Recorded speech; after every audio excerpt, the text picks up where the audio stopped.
അനുദിന ചിന്തകൾ കേൾക്കുന്ന എല്ലാ മാന്യ ശ്രോതാക്കൾക്കും ക്രിസ്തീയ വന്ദനം.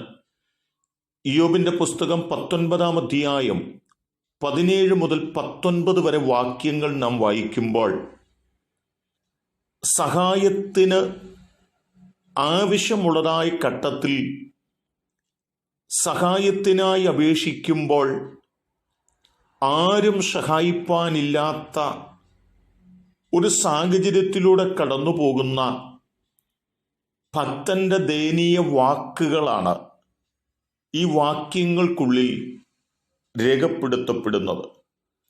കൂടെ നിൽക്കുമെന്ന് കരുതിയതായ ഭാര്യയും കൂടപ്പിറപ്പുകളും മക്കളും പ്രാണസ്നേഹിതന്മാരും ഒക്കെ ഒന്ന് സഹായിപ്പാൻ മനസ്സില്ലാത്തവരായി അവർ അകന്നു മാറുന്ന സാഹചര്യത്തെക്കുറിച്ചാണ് ഇവിടെ ഓർപ്പിക്കുന്നത്. എൻ്റെയും നിങ്ങളുടെയും ഒക്കെ ജീവിതത്തിനകത്ത് നഷ്ടങ്ങളും നാശങ്ങളും വേദനകളും ഇല്ലായ്മകളും ബുദ്ധിമുട്ടുകളും താഴ്ചകളും പരാജയങ്ങളും ഒക്കെ സംഭവിക്കപ്പെടുമ്പോൾ കൂടെ നിൽക്കുമെന്നും സഹായിക്കുമെന്നും ചിന്തിച്ചിരുന്ന എല്ലാവരും നമ്മെ വിട്ട് അകന്നു പോകുന്നതായ സാഹചര്യമുണ്ടാകുമെന്ന് വിശുദ്ധ ബൈബിൾ അടിവരയിട്ട് ഓർമ്മപ്പെടുത്തുന്നുണ്ട്.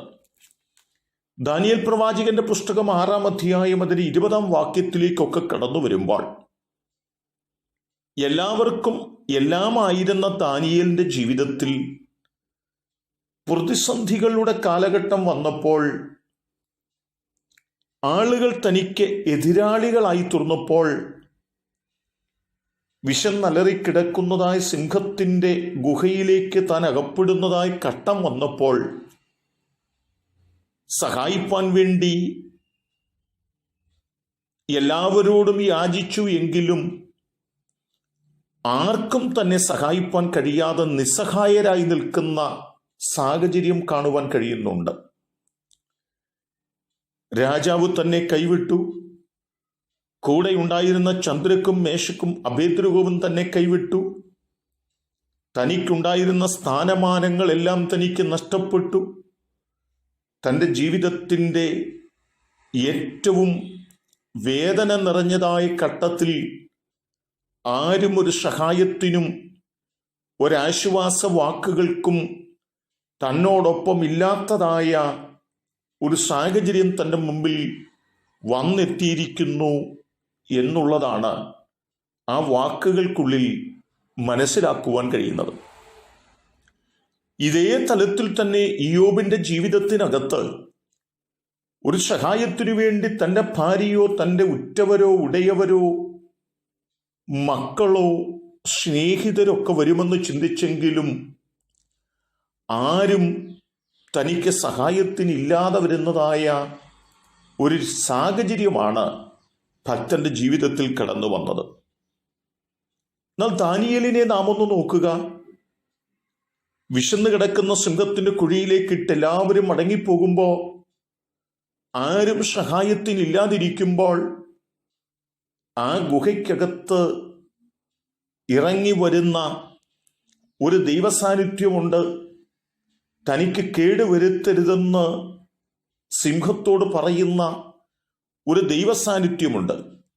എന്നെ കേൾക്കുന്ന പ്രിയപ്പെട്ടവരെ, രാജാവ് നമ്മെ വിട്ടുപോകാം, ഭാര്യ നമ്മെ വിട്ടുപോകാം, മക്കളും സഹോദരങ്ങളും നമ്മെ വിട്ടുപോകാം, സ്നേഹിതന്മാർ നമ്മെ വിട്ടുപോകാം.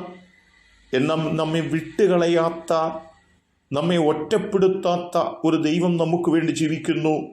ആ ദൈവമാണ് ദാനിയേലിന് വേണ്ടി വെളിപ്പെട്ടത്. ആ ദൈവമാണ് ഇയ്യോബിന് വേണ്ടി വെളിപ്പെട്ടത്. ആ ദൈവമാണ് യോസേഫിന് വേണ്ടി വെളിപ്പെട്ടത്. ആ ദൈവം നമുക്ക് വേണ്ടി വെളിപ്പെടുമെന്ന് വിശ്വസിക്കുകയും അതിനുവേണ്ടി വെയിറ്റ് ചെയ്യുകയും ചെയ്യാം. ദൈവം നമ്മെ സഹായിക്കട്ടെ. കരുണയുള്ള ദൈവമേ, നല്ല കർത്താവേ, ഈ ലോകരെല്ലാവരും ആക്ഷേപം ചൊല്ലിയാലും ആരും സഹായത്തിനില്ലാതെ വന്നാലും ഞങ്ങളുടെ കൂടെ നിൽക്കുന്നൊരു ദൈവമുണ്ടെന്ന് വിശ്വസിച്ച ആ ദൈവത്തിൽ മാത്രം പ്രത്യാശ വെച്ച് ഞങ്ങളുടെ ക്രിസ്തീയ ജീവിതം മുൻപോട്ട് കഴിപ്പാൻ ഞങ്ങളെ സഹായിക്കണം. യേശു കർത്താവിൻ നാമത്തിൽ തന്നെ ആമേൻ.